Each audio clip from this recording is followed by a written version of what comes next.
I am here with Bill Gates. We know him from Microsoft. We now know him for the Bill and Melinda Gates Foundation. Bill, it's great to see you. Great to see you here in particular because we know the Gates Foundation for its work on infectious diseases, child health, nutrition, agriculture, education, the list goes on. Why does Bill Gates care about finance? Well, it's all about helping the poorest. And one thing they don't have access to is bank accounts. The fee structure, if you have small amounts of money, is just too high.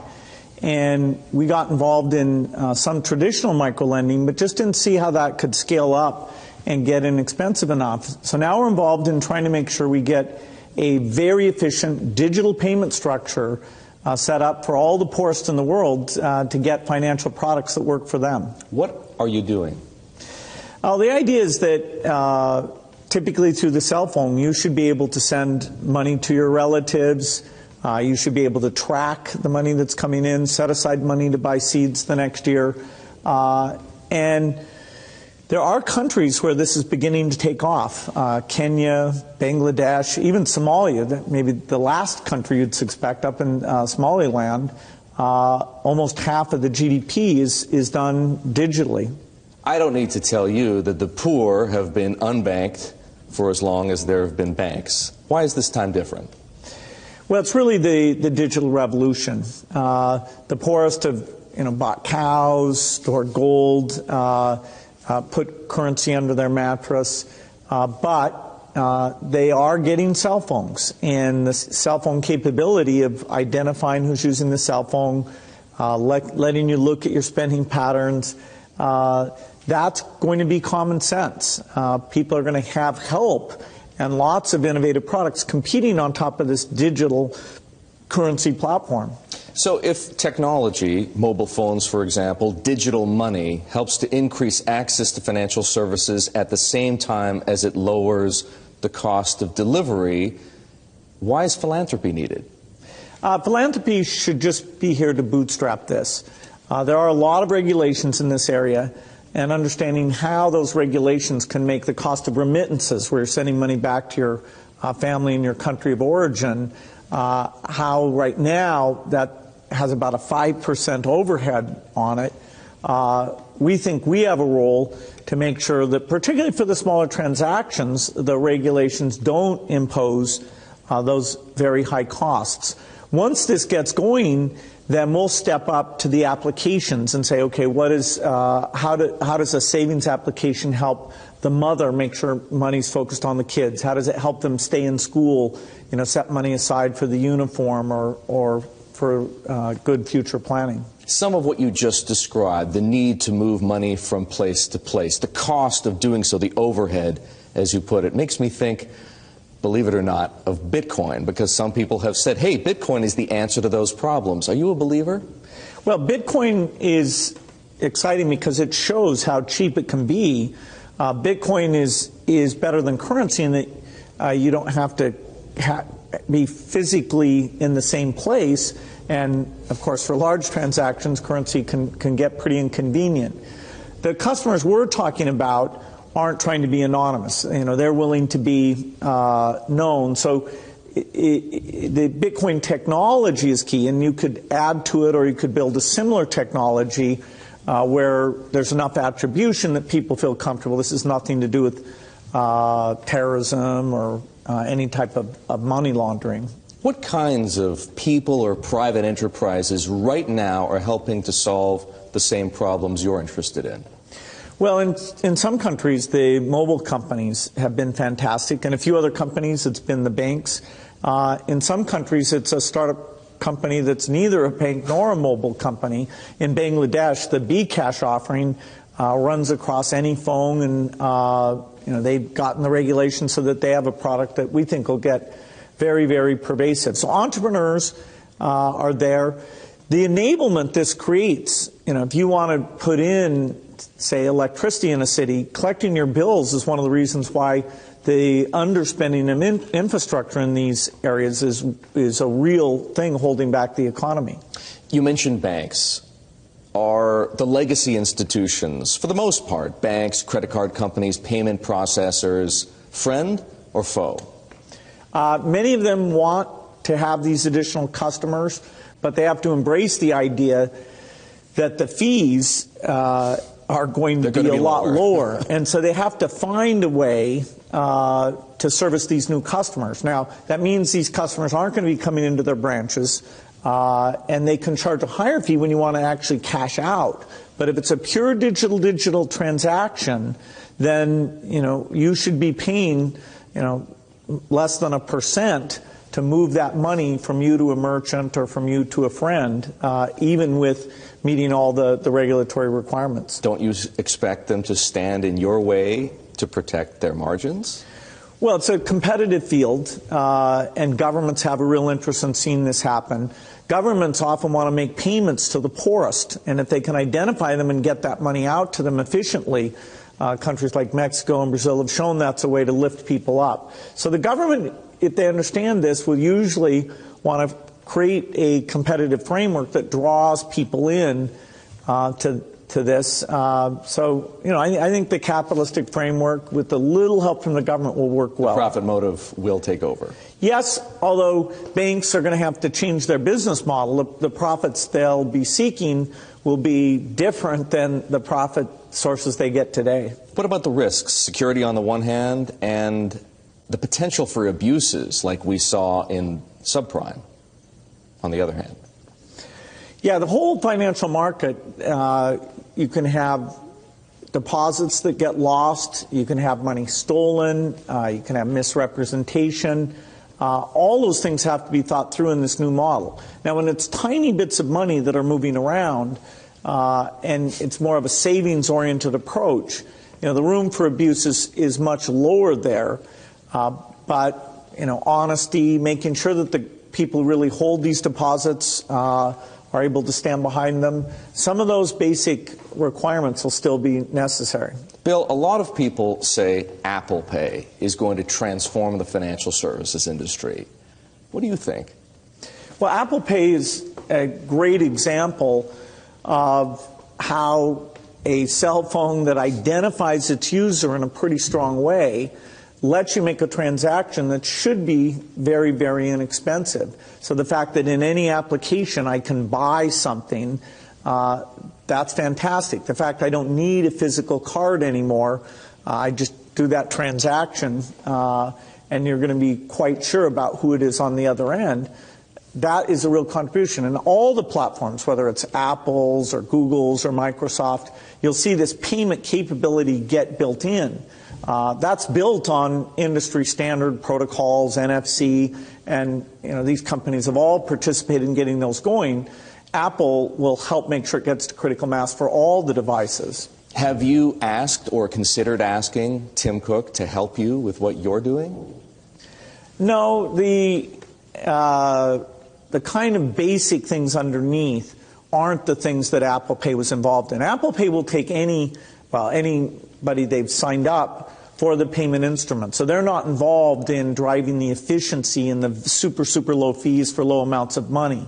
Now, of course, when we get these things, as they branch out in other countries, having interoperability for people who happen to buy their devices will be worth doing. Here's a question for you. You were talking about wallet PCs and digital money 20 years ago in your book, The Road Ahead. How come Microsoft hasn't entered this market already? Well, Microsoft has a lot of the banks using their technology to do this type of thing. And the mobile devices, the idea that a payment capability and storing the card in a nice secret way, that's going to be there on all the different platforms. So the vision, we've got, Microsoft had a really good vision in this. My time on this area is all foundation focused. But you're advising Satya Nadella, the new CEO, on technology and strategy. Should Microsoft be a player in this business the way that Apple has become a player now, and Google has its own digital wallet product, and PayPal is being spun off from eBay? It's certainly Microsoft should do as well or better, but of all the things Microsoft needs to do in terms of making people more productive in their work, helping them communicate in new ways, it's a long list of opportunities Microsoft has to innovate, and taking office and making it dramatically better would be really high on the list there. That's the kind of thing I'm trying to help make sure they move fast on. Is Satya Nadella moving fast enough? I'm very happy with what he's doing. I see a new sense of energy. There's a lot of opportunity there. Some things the company isn't the leader on, and he sees that he needs to change that. You've been outspoken on Ebola. You've donated $50 million to the fight against Ebola.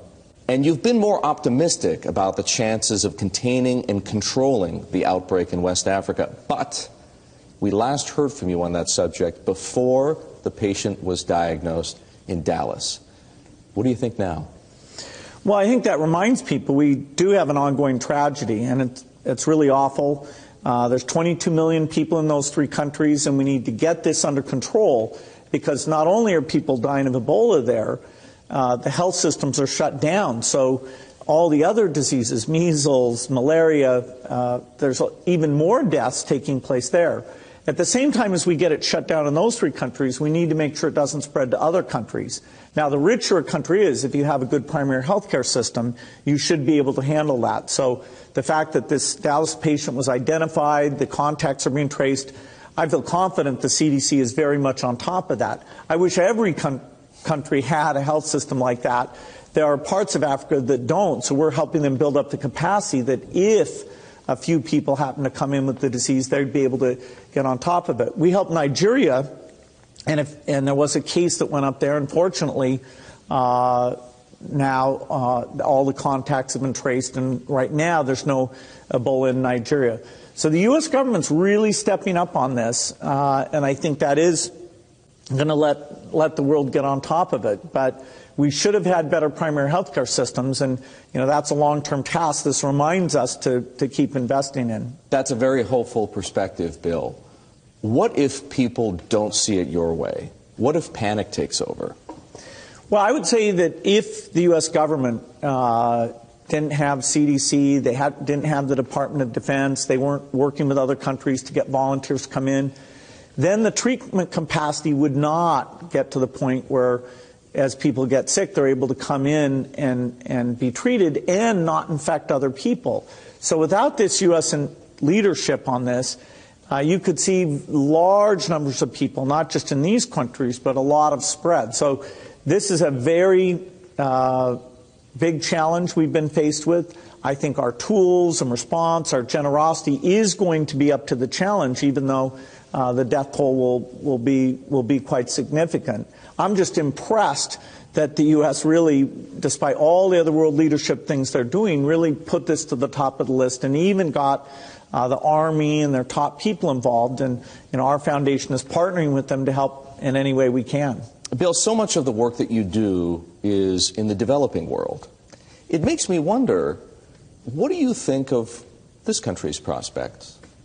Well, the United States is an amazing country with great opportunities, and I get to see all the innovation that's taking place here.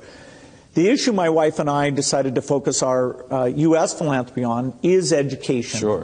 Whether it's the economic strength of the country or the commitment to social justice, that every kid will have an opportunity to have great success. The fact that our education system is so weak, particularly in the inner cities, means that we're not exercising our full potential. So that's been a huge effort for us. It's another place where technology could come in, but we got to get the policies right. We've got to be willing to change things, help teachers learn from other teachers. It's a critical issue. Do you see signs of improvement yet? I see points of improvement. So the overall aggregate numbers of how good American students are at math or graduating from high school or college, those have not improved a lot in the last 10 years we've been in this.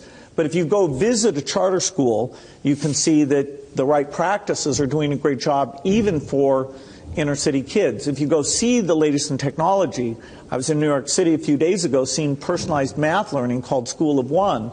That really has a lot of promise. So I'm optimistic about the next 10 years, but no, the reform movement has not yet made a dramatic improvement in our education, while other countries are doing a far better job. Bill, for all the work that you and your wife Melinda do in this country, in education, for example, or overseas, financial services for the poor, as I mentioned before, nutrition, agriculture, child health, you've said, in fact, you said it just a couple of days ago, that you can't spend your money fast enough.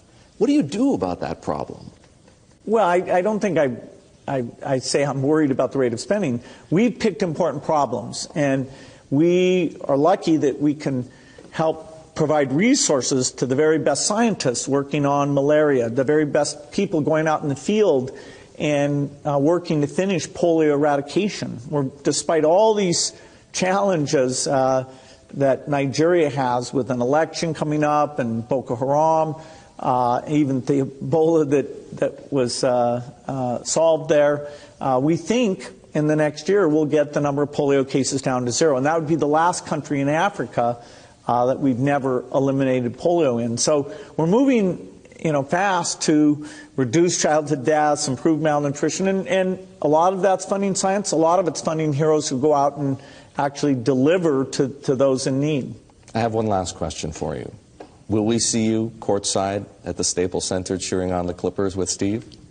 I'm not a guy who spends a ton of time watching sports games, but my friends who own teams, I enjoy spending time with them. So, at some point, probably. All right. I want to thank you very much for spending time with me here in Boston, talking about an issue that's very important to you, financial services for the poor. There are bankers here whom you need to talk to. I know they're waiting to hear from you. Bill Gates, co-chairman of the Bill and Melinda Gates Foundation.